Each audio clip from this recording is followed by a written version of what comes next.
originally from Hong Kong, now teaching at Vermont, the University of Vermont. Another is by Li Qianyang, and they both are important.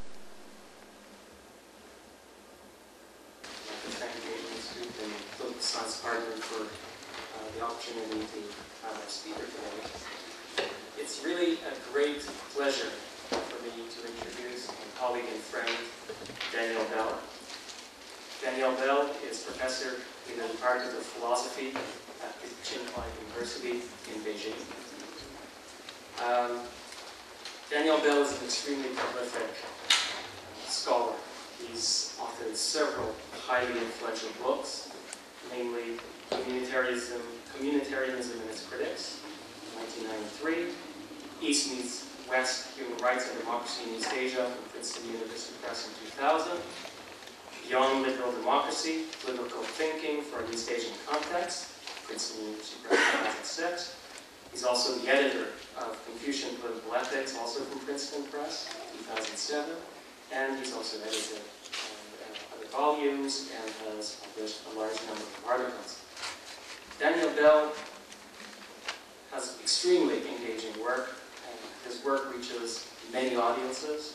Of course, his primary field is political philosophy, but he also reaches China studies, East Asian studies more broadly, and across several disciplines.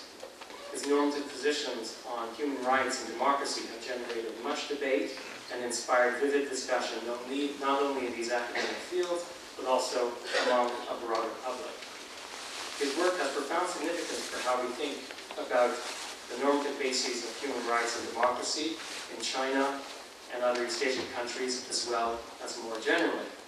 And as such, it has also, his work's far-reaching implications, not only for our intellectual analysis of these issues, but also it finds resonance among activists and others seeking ways to reform the political landscape in China, in China's politics and elsewhere.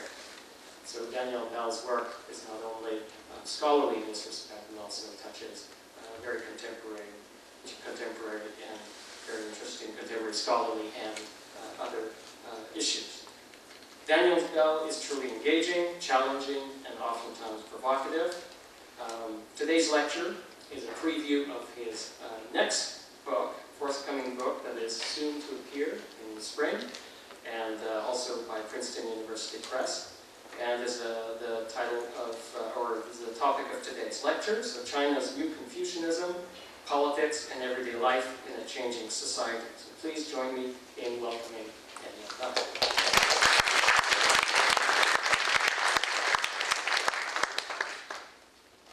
Well, thank you very much, and thanks especially my friend Jacques Bertrand for inviting me. And it's a great pleasure to be here. And as a Montrealer, it's not easy for me to say that, but I do be here because I think Toronto has made great progress since I was a kid. It's much more multicultural, and it's definitely become Canada's second most important city. So. This lecture, I will begin. I hope we have discussion after, of course, and it'll be a three-part lecture. I'll begin with the question, why is Confucianism being revived? And then I will ask the question, which Confucianism is being revived? And then I will discuss what I take to be the most morally defensible interpretation of Confucianism, which I'll call left